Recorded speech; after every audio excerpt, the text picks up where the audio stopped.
Each episode of Education with an Edge is meant to create, cultivate, and inspire honest discussion about issues affecting youth. Hosted by author, artist, educator, advocate, and speaker, Jaquel Lane. Hello and welcome. My name is Jaquel Lane, your hostess of Education with an Edge, the only podcast dedicated to suicide prevention and anti-bullying in our youth. So thank you for being with us here today. I am so very excited because I was introduced to this exceptional young lady by a mentor of mine, and her name is Mynesha Spencer.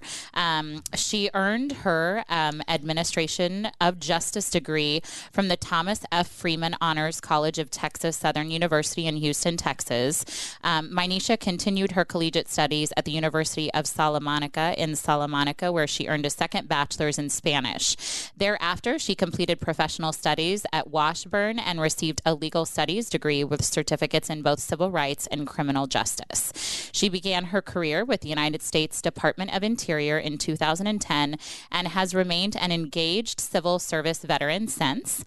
Mynesha is the founder, CEO, and Chief Diversity Officer of All of Us Together Co., a diversity consulting firm established to improve human relations via applied training and workshop facilitation.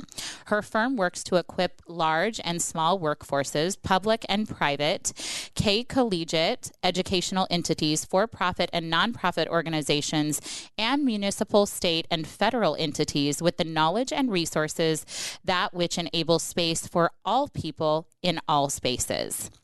Mynesha believes that public service institutions will never be better than the individuals who manage them, and there is therefore driven to help entities thrive in human relation management.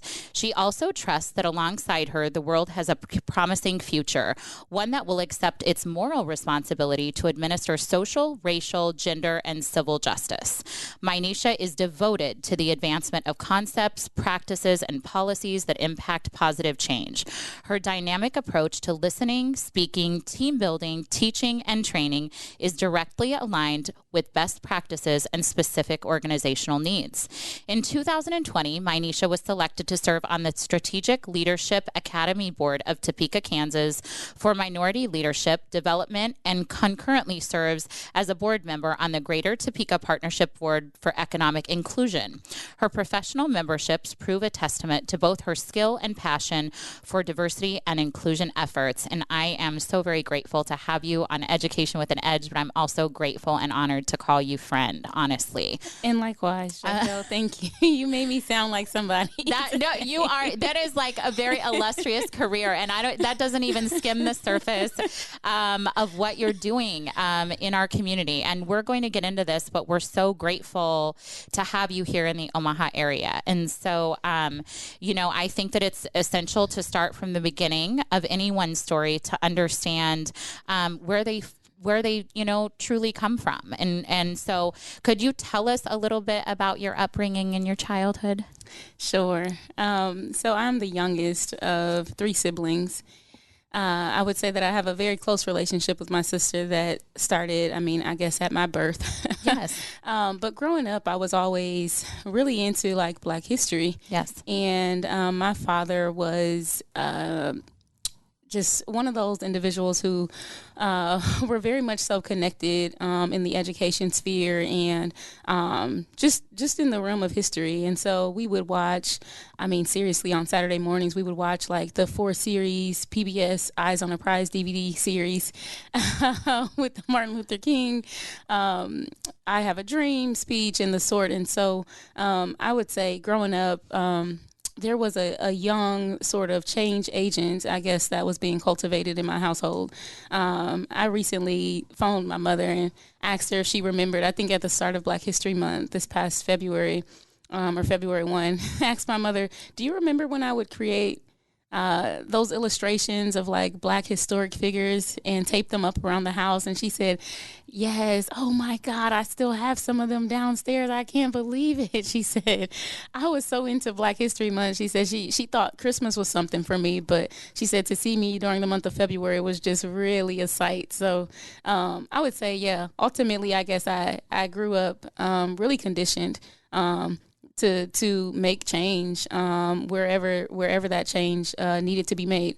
And so I'm most grateful for my upbringing, for both my parents and my father also, who really pushed education for us. So it definitely cultivated, I think, this fear of change for me. And change looks different to everyone. For me, it looks like founding and I love that. a human relations firm. So I love that. Thank you. And it's so very important. And I've had the opportunity, and I hope I will have the opportunity to meet your mother and your father, but I've had the opportunity to speak to your sister, and she's phenomenal. So Yes. You come from a great place, and obviously just like such a strong foundation, and you're doing so much good for our community. And so since this podcast is dedicated to youth, I think it's important for them to know how essential it is to kind of have a mentor or someone in their life that they can rely on. And so, who was a mentor in your life growing up, and how did they inspire you? That's a really good question. I think somehow we've kind of gotten away from the idea of a village. Yeah. And so I don't even make this shameless plug for this particular individual with any sort of guilt, because I was raised with a lot of love in my household, but there was an inherent need for external love on my behalf. And so I'm most grateful for that of the Rhonda Harvey Shaheen.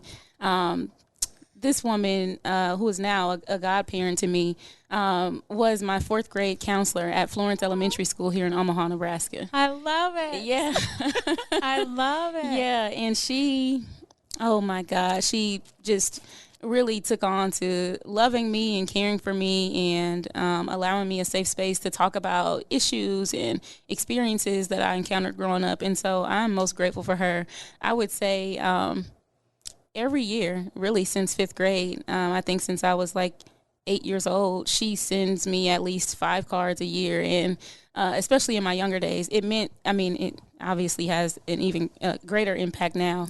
But back then, I didn't even know that I needed that. Mm-hmm. And it's because of her, right? This cultivation of love, and also just the way in which she embodied, characteristics like grace and love, peace, and the way in which she would interact with other individuals, some who were less pleasant to interact with, really kind of set the bar for me. And I'm just so overjoyed to have her as a part of my life to date. That is beautiful. Yeah. So she would send me cards. In fact, I remember one of the quotes in one of the cards. I reference it often. I got it, I think back in 2002, she sent it to me. But it was something along the lines of dream big and never stop shining brightly because you are a star. And those words meant so much to me. They still do. Yes. Yeah. So I tried not to let her down.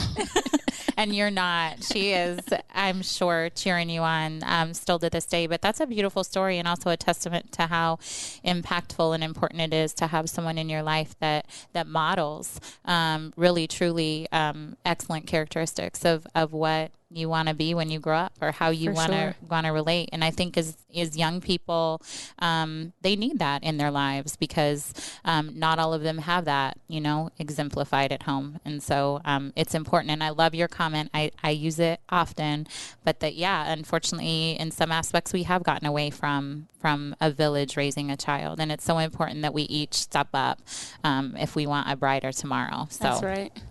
That is beautiful. Thank you. So you are obviously by your such an illustrious career already at such a young age. But you are a highly motivated woman. And, can you tell us about, you talked a little bit about it, but where your passion comes from, where your fire comes from to keep striving? Well, I would like to say motivation. Yeah. But the reality is most days I wake up not motivated at all. And so then I rely on my discipline to kind of keep me going. And so I would say for sure, discipline. Yeah. Honestly, discipline keeps me going. It keeps me producing. It also keeps me humble. Yes. For sure. So some days I am in charge of the day and I manage the day, and other days the days manage me. But in all days, I would like to think at least that I display some level of discipline, and I'm most grateful for that. Absolutely. And I think that's something that young people too, need to realize that there's days, and thank you for being open and honest with that. And that is so very true for myself as well, that you're not going to wake up every single day wanting to just tackle the world. Yeah, no. I wish that was the case, but you're not. And so to rely on some sort of a structure or some sort of a discipline, as you said, that helps you kind of schedule your day to be successful is so essential. Yes. And we don't teach that enough or talk about that enough. Yes. Yeah, it's pivotal. Yes, absolutely. So this is very exciting because when I first heard about your organization, Mynesha, I was blown away at just the potential for this, especially in Omaha, but actually all over the United States. And so you started a company called All of Us Together Co. Can you tell us more about this and how this project came to fruition? Yeah. So I'd like to think that as early as 8 years old, as I shared with you, much of this was being cultivated just unbeknownst to me at the time. But I would say over several years, I've had a number of different experiences that I've gotten the privilege to participate in, one of which was a study abroad experience in Salamanca, Spain. And I went abroad with two of my very close friends, Kathleen and Esther.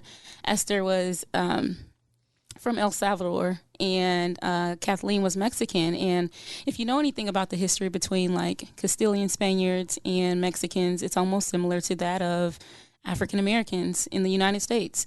And so I realized through a number of different experiences there abroad that their experience was totally different than mine, almost like contrary to my experience. Mm-hmm. And this was, let me just say, if I ever got the opportunity to return to Spain and live permanently, I would take it. Absolutely. Yes. Would not even consider anything else. So that's how much of a just beautiful and blissful experience I had in Spain. From the train rides into town to the beach and shopping at the Plaza Mayor. I enjoyed myself so very much, but my friends had a very contrary experience. And so when we would be shopping around, they would come and get me and say, hurry up and get your stuff. Don't you see that security guard watching me or watching us? And I would say, no, he's not watching me. And they would say, well, he's watching us and following us around the store. And so I realized for the first time in my life, I guess, the privilege by which I walked in as an American woman. Mm-hmm.